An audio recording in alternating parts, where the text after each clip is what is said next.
Comrade, the world is on fire. It's only the dawn of 2026, and our dear President Donald Trump has decided to play world sheriff again. In a jaw-dropping spectacle, he sent US Delta Force commandos swooping into Caracas to snatch Venezuelan President Nicolas Maduro straight from his bedroom.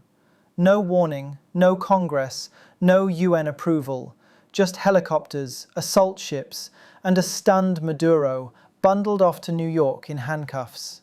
Trump posted a triumphant photo of a disheveled Maduro aboard a US Navy ship, bragging about his newest trophy captive.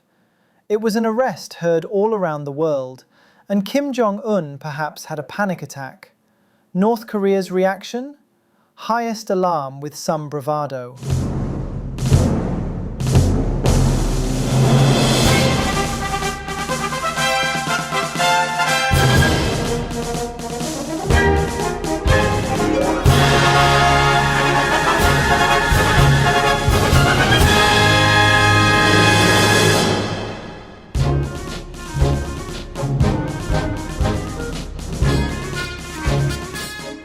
The respected Supreme Leader, Kim Jong-un, watched the Caracas raid like a live horror movie.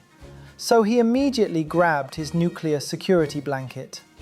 Literally the next day, Kim popped up at a major missile factory, barking orders to crank out warheads at 3 times the usual rate. And to drive the point home, he personally oversaw a ballistic missile test shot toward the Sea of Japan. To translate, Kim's message to Trump was, "If you dare such a Maduro-style raid on me, you'll get a big, big bomb, seriously." For us observers, here's a darkly funny question.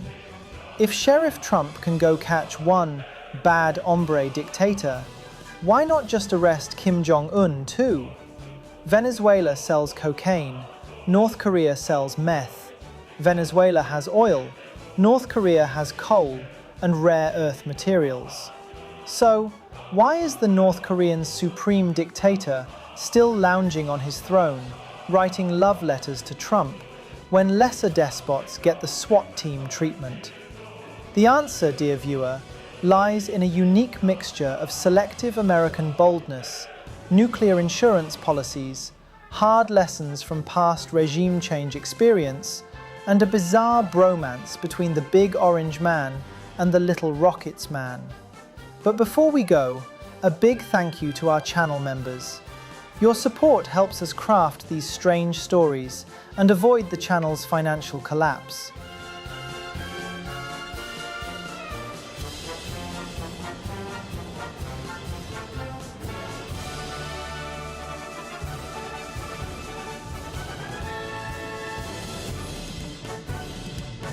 Now, tighten your belt and let's dig in. The facts in Iraq's behavior demonstrate that Saddam Hussein and his regime have made no effort to disarm as required by the international community. Indeed, the facts in Iraq's behavior show that Saddam Hussein and his regime are concealing their efforts to produce more weapons of mass destruction. The United States likes to think of itself as the world's police, but a closer look reveals that this sheriff tends to only go after suspects who can't shoot back. For decades, Washington has loudly championed democracy and human rights, while cheerfully dropping bombs on rogue countries by their definition. The Middle East, in particular, has been Uncle Sam's favorite shooting gallery. Though the fact that the hijackers were mostly Saudi nationals, Afghanistan was invaded after 9/11. The Taliban government collapsed in weeks, followed by 20 fruitless years of US military presence. Iraq followed in 2003, with President George W. Bush charging in over imaginary weapons of mass destruction. Saddam Hussein's regime was overthrown almost overnight under the shock and awe of US firepower. Then, Libya in 2011. Muammar Gaddafi, the self-styled junta leader who gave up nukes a decade ago, suddenly found NATO warplanes on his doorstep. Gaddafi was beaten to death by rebels, And then the US Secretary of State, Hillary Clinton, joked, "We came, we saw, he died." These examples set a clear pattern. If you're a defiant regime but militarily weak, America's Regime Change Express is on its way to your town. Our global police rarely hesitate when dealing with small or medium-sized countries that lack strong geopolitical allies. Under the banner of fighting terrorism, protecting civilians, or stopping drug traffickers, the US has launched airstrikes and invasions with minimal fear of blowback. It's like the sheriff's trigger finger gets really itchy in certain regions, especially if there's oil under the sand and there's no nukes around. Here's the catch. This sheriff knows which towns are booby-trapped. North Korea is a whole different ballgame from the Middle East.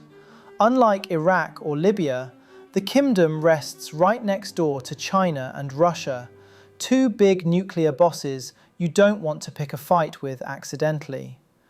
A US military strike on Pyongyang could very well drag Beijing or Moscow into the fray, igniting World War III, since both nations viewed North Korea as a critical buffer zone.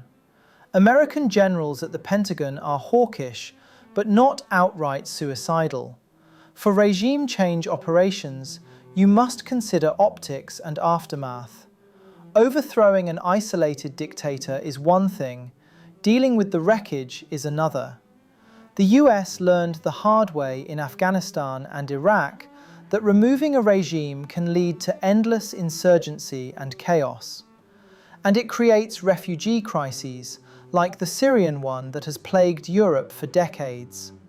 North Korea, a permanent member of the axis of evil by Bush's standard, has been viewed as a persistent US security concern for decades. Yet even at the peak of American saber-rattling, invasion plans were quietly shelved. Why?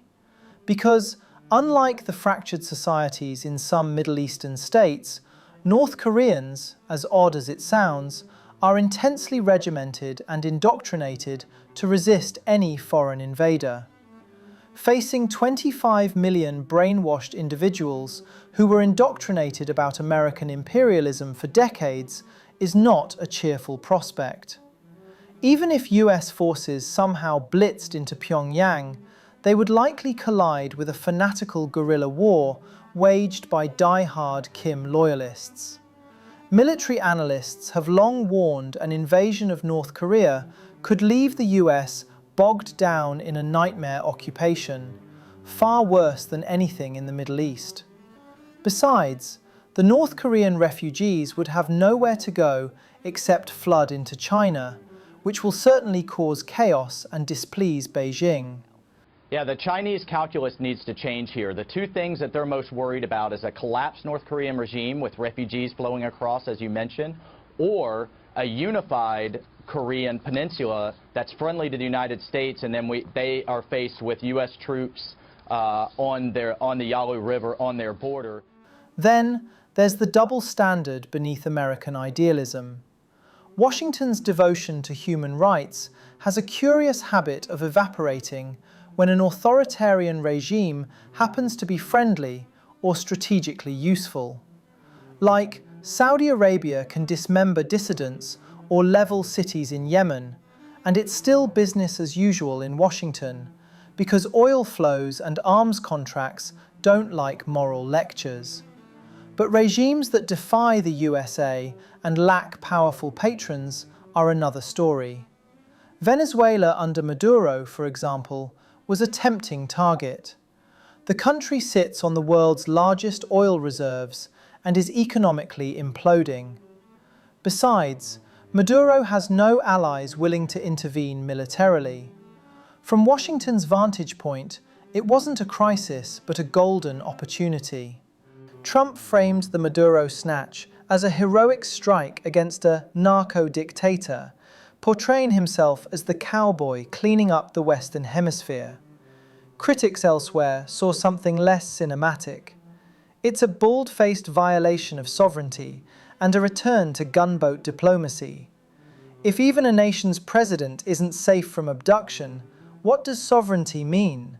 In short, the global police's justice isn't blind at all. On the contrary, it's highly selective. North Korea has long been on America's most wanted list, thanks to its nukes and terrific human rights record. But unlike softer targets, Kim's regime comes armed with sharp quills and well-connected friends. Washington can sanction, threaten, and stage elaborate military drills off the Korean coast. However, the US top officials understood that arresting Kim Jong-un isn't a quick in-and-out operation. It's a potential spark for a nuclear war. The smartest kid on the block only picks fights he can win. And nothing makes a bully harder to touch than a pocket full of nukes. And that's the ultimate insurance policy of the Kimdom. North Korea is a regime arming with missiles and weapons of mass destruction while starving its citizens. States like these and their terrorist allies constitute an axis of evil, arming to threaten the peace of the world. By seeking weapons of mass destruction, these regimes pose a grave and growing danger. Kim Jong-un has one simple rule for survival: never give up the nukes. If the world's recent history of regime change has taught us anything, it's that nuclear weapons are the best life insurance for dictators. North Korea watched the US steamroll non-nuclear foes like Saddam and Gaddafi and concluded, "Not us, Yankees." Pyongyang, in fact, openly cites American aggression to justify its atomic arsenal as its essential national defense. After Trump's Venezuela adventure, North Korean state media thundered that Maduro's fate clearly confirms once again the rogue and brutal nature of the United States, calling the US attack the most serious form of encroachment on sovereignty. The implicit message was crystal clear: without nukes, we're next on the chopping block. Kim has hammered this point home in speeches, essentially telling his people, "Look at Comrade Maduro. International law didn't protect anyone from the American hegemony, so only our missiles and warheads keep us safe." It's hard to argue with that logic. Vladimir Putin's best bud, Dmitry Medvedev, quipped not long ago that nuclear weapons are the only reliable guarantor of a nation's security. Our supreme leader couldn't agree more. If Iraq really got its weapons of mass destruction, they will be perfectly safe. And a more recent lesson: Ukraine surrendered its Soviet-era nukes in the 1990s, only to get invaded by Russia decades later. Disarmament is dangerous to your health and longevity. So, regardless of international sanctions, Kim Jong-un clings to his nuclear warheads like a security blanket, flashing them whenever the regime feels threatened. They are like a bright neon sign warning saying, "Proceed with caution, trespassers will be nuked." Within 24 hours of the Venezuela raid, Kim supervised the launch of a new hypersonic ballistic missile. North Korean propaganda framed it as a routine test, but the timing can be no coincidence. Kim pointedly spoke about recent geopolitical crises, proving why North Korea needs strong deterrence. He didn't mention Maduro by name, but everyone knows what that is about. Kim further issued important instructions to expand tactical missile production exponentially and touted a new generation of nuclear-capable weapons in development. North Korea has the Hwasong-17 ICBM that can theoretically reach the US mainland, and shorter-range missiles consistently aimed at Seoul and Tokyo. The nuclear insurance policy covers a lot of territory. Kim can't stop the US from bombing North Korea, but he can ensure that an American attack would result in unacceptable carnage in return, at least to Japan, South Korea, and other Asian allies of the US. No matter how badly Trump might want to see Kim in an orange jumpsuit, that nuclear tripwire forces them to think twice before acting. Arrest Kim, and you risk Los Angeles or Seoul getting a mushroom cloud. And trading Pyongyang to Los Angeles is not an artsy deal.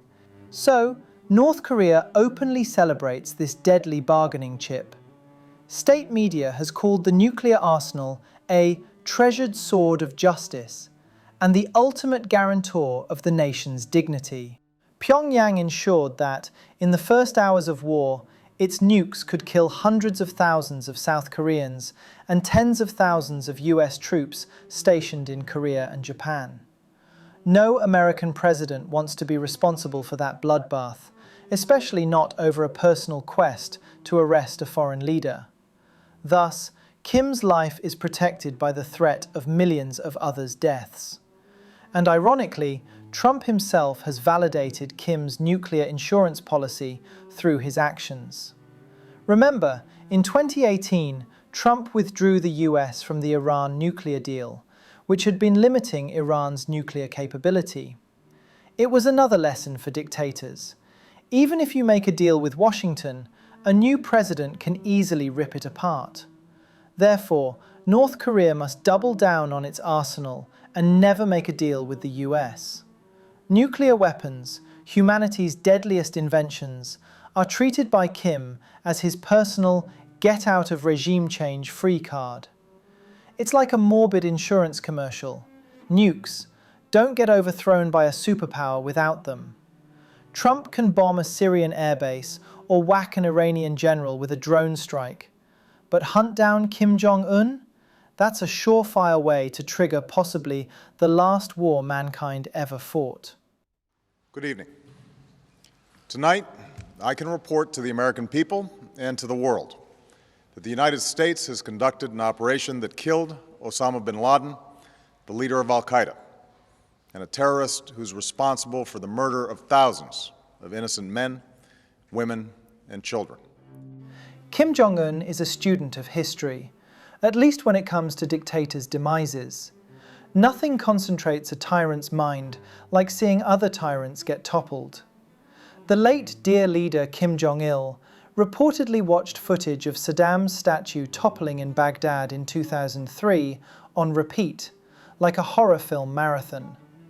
He then decided that North Korea would sprint to the nuclear finish line. But wait a minute, isn't North Korea a poor, isolated, and technologically backward country? How could they successfully own their nuclear weapons and make so many other dictators envious? North Korea's path to the bomb has been a decades-long saga of crafty defiance, strategic patience, and an almost bizarre tenacity in the face of sanctions. Pyongyang's nuclear program is the cockroach that survived every attempt to stamp it out, all the way back to the 50s. During the Korean War, the US had threatened to nuke the communist North, and that left a lasting impression on the grandpa Kim. So with Soviet and Chinese help, North Korean scientists started dabbling in nuclear research. They built their first small research reactor in the early 1960s and began training a generation of nuclear engineers. By the 1980s, Pyongyang had constructed a larger reactor at Yongbyon and a plutonium reprocessing facility. Kim Il-sung even signed the Nuclear Non-Proliferation Treaty in 1985, likely to placate Moscow and others, though they never welcomed any international inspection. With the big Soviet brother dissolved, North Korea's secret bomb program became more obvious and alarming. In 1993, international inspectors found Pyongyang had produced more plutonium than it admitted, and the grandpa Kim simply said, "Well, what treaty? Nuclear non-proliferation? Let's forget about that." So it triggered the first DPRK nuclear standoff. The American Air Force under the Clinton administration actually drew up plans for airstrikes on Yongbyon, like what Trump did to Iran in June 2025. The situation was very tense, and a war seemed imminent. But at the 11th hour, former President Jimmy Carter flew to Pyongyang for some freelance diplomacy and managed to strike a deal. In October 1994, the US and North Korea signed the Agreed Framework, where Pyongyang promised to freeze its plutonium program and mothball Yongbyon. In exchange, the US offered heavy fuel oil, 2 fancy light water reactors for energy, and a tentative path toward normalizing relations. In essence, North Korea got paid to stop doing the bad thing it wasn't supposed to be doing anyway. The crisis was diffused. Kim Il-sung died that summer, and his son Kim Jong-il took over, smiling like the cat that ate the canary. Pyongyang got billions in aid and supplies, and all they had to do was pause the bomb program. Again. Some naive Western politicians are cheated by the Kims again. By the late 1990s, US intelligence found North Korea had a side hustle, a secret uranium enrichment program. Come on, why rely on plutonium alone when you can clandestinely pursue a second path to the A-bomb? Sure enough, in 2002, the Bush administration confronted North Korea with evidence of a covert uranium program, and our dear leader shrugged it off. The agreed framework collapsed. Bush labeled North Korea part of the axis of evil, along with Iran and Iraq, and was in no mood to keep any deal. By the end of 2002, North Korea expelled the international inspectors, blatantly restarted the Yongbyon reactor, and officially quit all nuclear treaties they ever signed. Treaties? What treaties? It's time to build nukes, openly. The next few years saw a cacophony of diplomacy and provocations.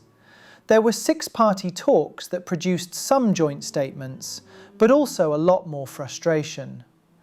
North Korea cheekily strung along negotiations, occasionally agreeing to things and then backtracking. The climax of this cat and mouse came on October 9, 2006, when North Korea shocked the world with its first nuclear test. It was supposedly a low-key underground test, with a yield of only a kiloton or 2, but it had a tremendous yield in the world of politics. Pyongyang was now a nuclear weapons state, and the global response was outrage. The UN Security Council passed sanctions on North Korea faster than Kim Jong-un's weight growth. Even China, North Korea's biggest patron, agreed to and followed UN sanctions. Did those sanctions stop Kim's bomb quest? Oh, heck no. If anything, North Korea doubled down, since Saddam's fate was still vivid and alerting. They did a second nuclear test in 2009, the third in 2013, and then 2 more in 2016. With each test, UN sanctions tightened further. Resolutions ban weapons sales, cut off all financial links, prohibit North Korean exports of textiles, coal, iron, and even seafood. By 2017, the Kingdom was arguably the hardest sanctioned country in human history, theoretically cut off from all legitimate international trade and finance. The North Korean economy should, by all logic, have been on its knees. But counterintuitively, those were the very years Kim Jong-un accelerated the nuclear and missile programs to new heights. So how did they survive? In 2 words, cheating and suffering. North Korea became incredibly adept at sanctions evasion. Kim Jong-un and his technocrats should really write a book or offer some courses on illicit trade and money laundering. They do clandestine ship-to-ship transfers at sea to import oil and export coal. They built a shadowy network of front companies and brokers in China, Singapore, Malaysia, and even in Europe and the US to procure components and funnel money. And increasingly, they had a powerful cyber army to raid banks and do all the crypto crimes. It's a game of whack-a-mole that our supreme leader excels at. Plus, the Pyongyang elite were ever determined. To keep the nukes going, if necessary, They will let their people eat grass and tree bark. Meanwhile, here comes the regime's extreme military-first policies. They diverted resources to the military like a black hole sucking in light. North Korea has around 25 million people and a standing army of about 1.2 million. It makes the DPRK military one of the largest in the world, ranking 4th by manpower. The regime's logic is brutal but simple. If you want to survive in an imperialist might makes right world, you sacrifice butter for guns. To be fair, there were moments of hope. A deal in 2007 where North Korea blew up a cooling tower at Yongbyon on camera as a show of good faith, in exchange for influxing aid. But that fell apart by 2009 over verification disputes. Years later, in 2012, Kim Jong-un briefly agreed to the Leap Day deal, in exchange for food aid from the Obama administration. But that also collapsed within weeks when North Korea shot up a rocket. Basically, every time the world thought it had coaxed or coerced North Korea into giving up the bomb, Pyongyang either renege or cheat. They were hell-bent on having a reliable nuclear deterrent, and no carrot or stick in the international arsenal gonna stop them. Fast forward to 2017. North Korea conducted its 6th and by far largest nuclear test, claiming it was a hydrogen bomb. That same year, they tested long-range missiles that could potentially hit US cities. The world was on fire, and President Trump was threatening fire and fury toward North Korea. Yet, ironically, it was precisely at that moment of peak pressure that Kim pivoted to diplomacy, not from a position of weakness, but from one of strength. By having a credible nuclear force, Kim Jong-un successfully brought Trump to those surreal summits. The key is that North Korea uses nukes and missiles as leverage to demand negotiation as an equal. To this day, sanctions are still in place, and the country is still impoverished, but Kim's regime remains firmly in power and armed to the teeth. Expecting disarmament is like a fool's fever dream. Since the tiny country had built the bomb, even under immense international pressure, the bomb, in return, really helps guarantee the regime's survival. North Korea best not make any more threats to the United States. They will be met with fire and fury like the world has never seen. He has been very threatening beyond a normal statement. And as I said, they will be met with fire, fury, and frankly power, the likes of which this world has never seen before. Thank you. Thank you. Okay, let's think hypothetically. The North Korean long-range missile could be a bluff, and let's put the nuclear threat aside. Would Trump or any former US leader send a Delta Force to the Juche capital, arrest Kim Jong-un? Probably no, because unlike in the Middle East, nobody inside the kingdom is going to help the Yankees. The kingdom is like a fortified castle with no traitors holding the keys. The Kim dynasty, ruling since 1948, has mastered the art of totalitarian control to a degree that would make Orwell shudder. Internally, North Korea is hermetically sealed. No free press, no internet, no opposition parties, no free assembly, nada. The entire country is suffused with a paranoid security apparatus and constant propaganda glorifying Kim as a near deity. This means that, unlike Venezuela, where informants and dissidents abounded, in North Korea it's exceedingly hard for the CIA or any foreign agency to cultivate spies and saboteurs.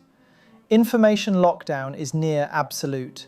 The US intelligence had infiltrated Maduro's personal guard to secure his life routine and exact location. But they cannot replicate the operation in North Korea. In such isolation, even if people are discontented, they lack the means to organize or coordinate, and they're bombarded with regime propaganda 24/7 to channel their frustration against external enemies rather than their own leaders. The Kim family also has a long tradition of murdering anyone who even dreams of dissent.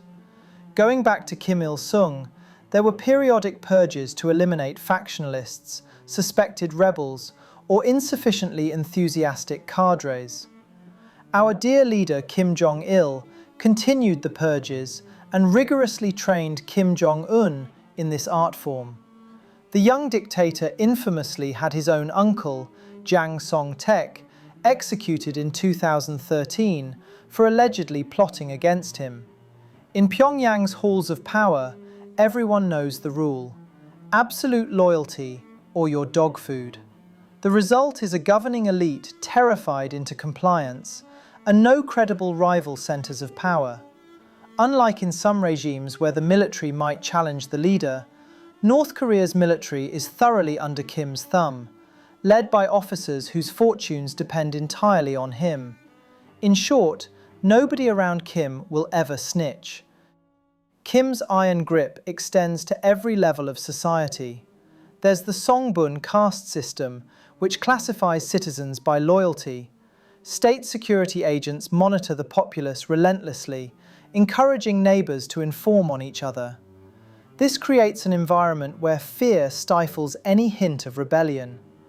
People outwardly perform loyalty, attending mass rallies, crying on cue for deceased leaders, because the cost of not doing so is unthinkable. To Kim's evil genius credit, he has even managed to improve the economy slightly in recent years, enough to give citizens a glimmer of a better life, so they remain hopeful and not desperate.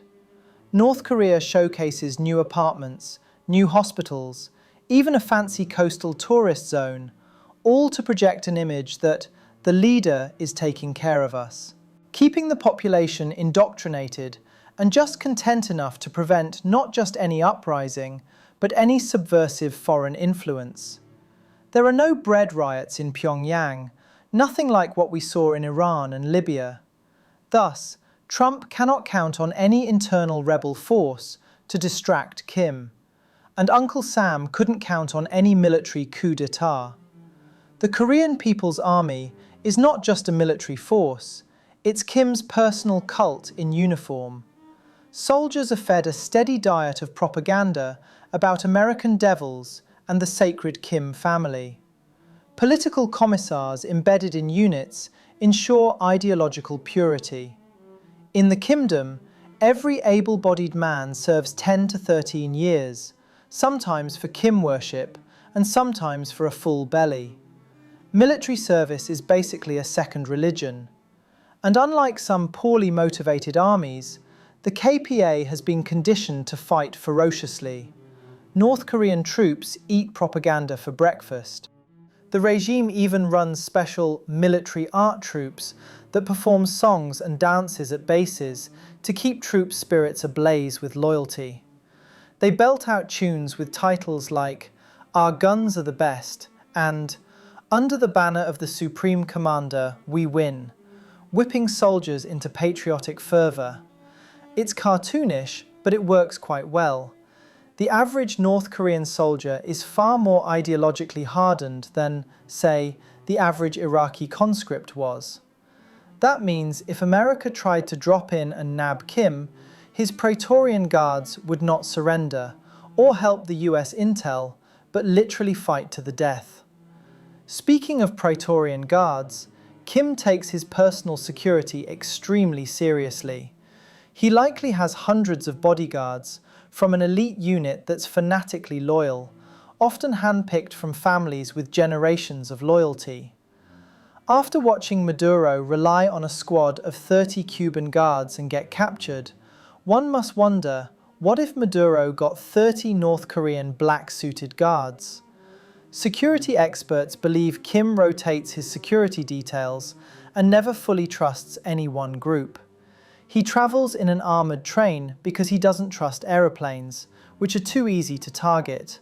He even brings his own portable toilet on trips, so that foreign intelligence can't analyze his stool for health info. Paranoid? Wrong. It's absolute state security. When you're a dictator on the CIA's most wanted list, you'd be foolish not to assume every stray pigeon might be a spy drone. Also, Kim's residences are secretive and likely bunkered.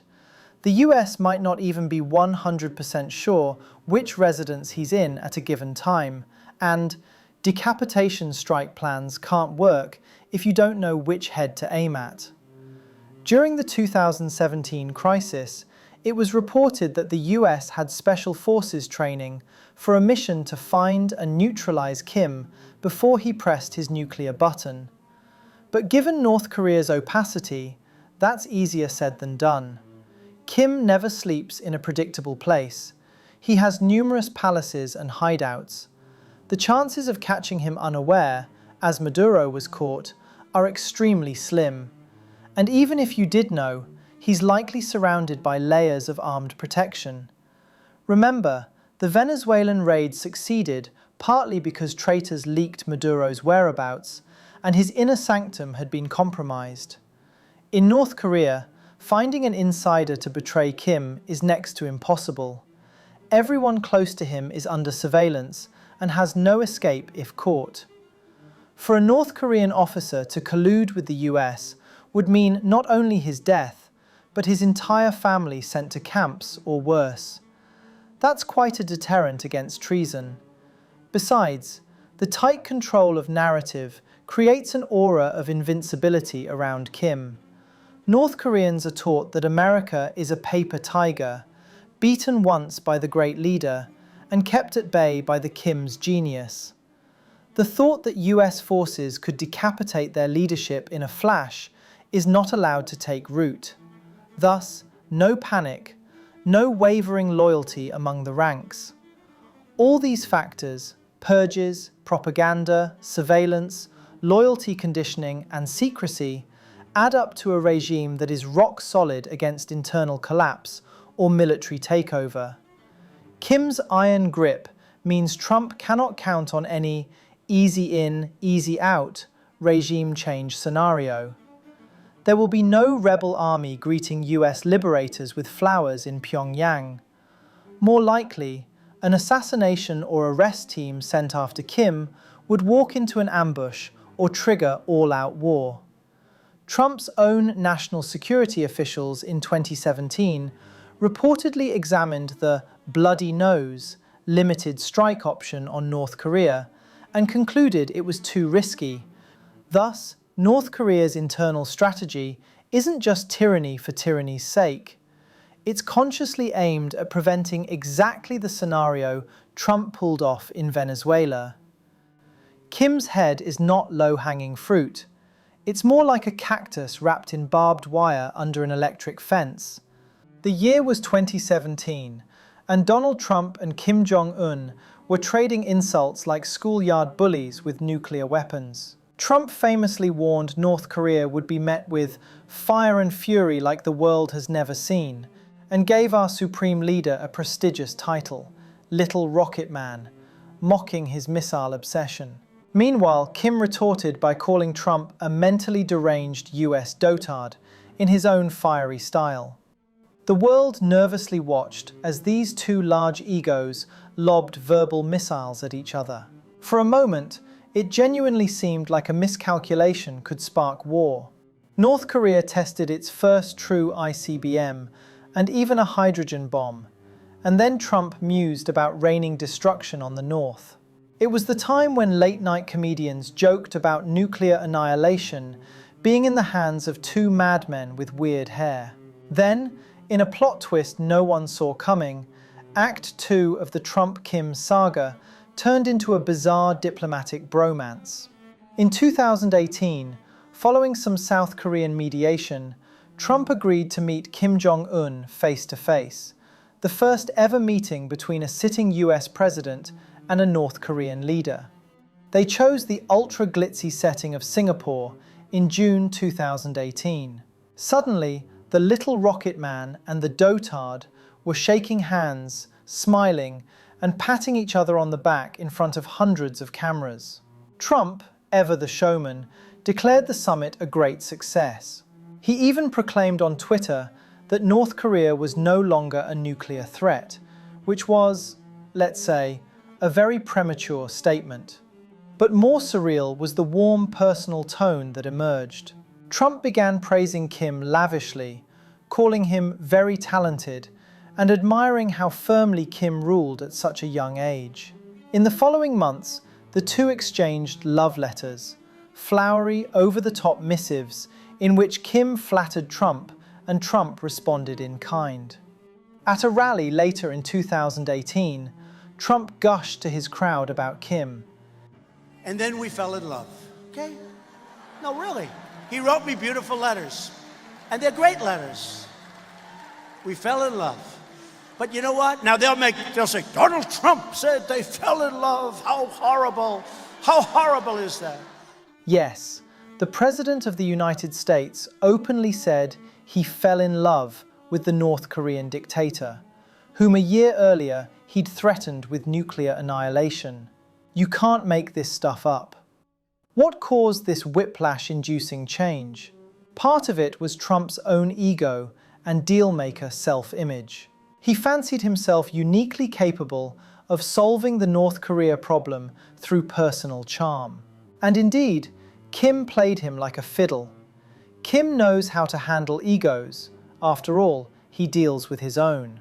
By flattering Trump and offering the historic spectacle of summits, Kim got what he wanted: a degree of international legitimacy and a reduction in immediate military threat. Trump, hungry for a Nobel Peace Prize, or at least a big win, softened his stance on Kim dramatically. The fire and fury posture melted into photo ops and platitudes. At the Singapore summit, the joint statement was incredibly vague. North Korea just vaguely committed to work toward denuclearization of the Korean peninsula, something they'd promised and reneged on many times before. In return, Trump suspended US-South Korea military drills, a long-standing North Korean goal, and talked about bringing troops home someday. For Kim, this was a strategic jackpot. He gave up nothing concrete, but received huge concessions and prestige. And crucially, Trump's new friendly approach meant the US would not be arresting or attacking Kim anytime soon. Why would Trump strike someone he was busy exchanging love letters with? The personal diplomacy effectively shelved the military option, at least while Trump was in office and things seemed rosy. Even when a second summit in Hanoi in 2019 collapsed, the personal warmth lingered. The two leaders kept praising each other in public. In June 2019, in another made-for-TV moment, Trump met Kim spontaneously at the Korean demilitarized zone, and even stepped across the border into North Korea for a few seconds. No incumbent US president had ever set foot on North Korean soil, and here was Trump, grin on face, strolling a few yards into Kim's turf, then patting him on the back. It was a propaganda dream for Kim Jong-un. This odd camaraderie didn't yield a real nuclear deal, but it did buy Kim time and breathing space. Trump refrained from re-escalating to threats. He repeatedly said he and Kim have a great relationship. When asked about North Korea's continued missile tests, Trump downplayed them, saying Kim had kept his promise not to test long-range missiles or nukes, but only the short-range ones. He even excused provocations that previous presidents would have angrily condemned. In essence, Kim tamed the most unpredictable US president with flattery and symbolism. The fan mail strategy disarmed Trump more effectively than any anti-missile system could. To be fair, Trump's term ended in 2021 without North Korea giving up anything. After Trump left office, North Korea started testing long-range missiles again and unveiled even more advanced weapons. The love letters eventually ended up in the US National Archives, and relations turned frosty under the Biden administration. But intriguingly, when Trump ran in the 2024 re-election, he hinted he'd rekindle his friendship with Kim if given another chance. In our hypothetical 2026 timeline, while Trump had no qualms about snatching Maduro, he still had a soft spot for Kim.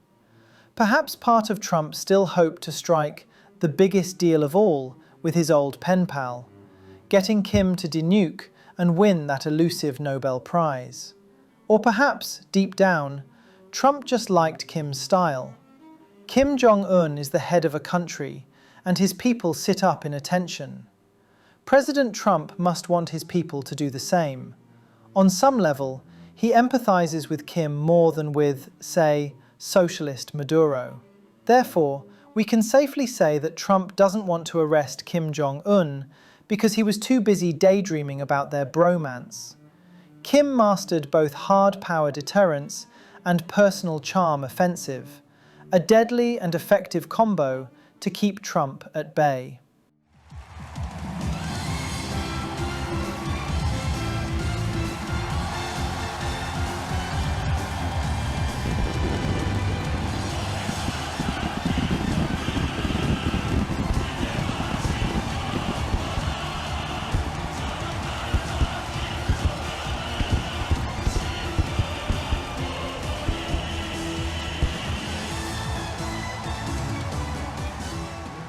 In the end, asking, why doesn't Trump arrest Kim Jong-un, is like asking why a cat doesn't grab a porcupine. The porcupine is prickly, well-armed, and not worth the pain. The United States, the self-declared world sheriff, may brag about taking down bad guys after carefully choosing which bad guys to pursue. No amount of moral outrage at Kim's atrocities can override the cold reality that trying to capture or kill him could unleash nuclear war, or a drawn-out carnage far beyond anything seen in South America or the Middle East. Donald Trump's personal approach only amplified this reality. He found it more rewarding to flatter and negotiate with Kim than to confront him. In doing so, Trump inadvertently validated Pyongyang's core premise, that nuclear weapons and a steadfast posture force America to deal with you on your terms. What an ironic outcome. Trump, who loved to project strength, ended up exemplifying American pragmatism, or say hypocrisy, by showering love on one dictator while overthrowing another, all based on self-interest. And frankly, they're not wrong. For the North Korean people, of course, none of this is a happy ending. Kim's iron grip means they remain in bondage, cut off from the world, enduring privations and oppression. Our supreme leader will starve millions before he ever lets internal dissent weaken his hand. The world, including Trump, largely looks away from those human rights abuses in favor of focusing on nukes and strategic stability. Trump didn't try to liberate North Koreans from tyranny the way he claimed to for Venezuelans, because the cost-benefit analysis didn't favor it. In a sense, North Koreans are so unfortunate. Their oppressor is too dangerous to remove, so the world tolerates him. In all seriousness, why doesn't Trump arrest Kim Jong-un has a simple answer with complex underpinnings. Because Kim Jong-un made himself too costly to arrest. He's a porcupine soaked in poison, hugging a nuclear warhead. Trump, the artsy dealmaker, saw more benefit in striking up an odd friendship than in risking a disastrous fight. It's a decision rooted in survival instinct, and one that, for better or worse, has kept the peace on the Korean peninsula under tight tensions of missiles and warheads.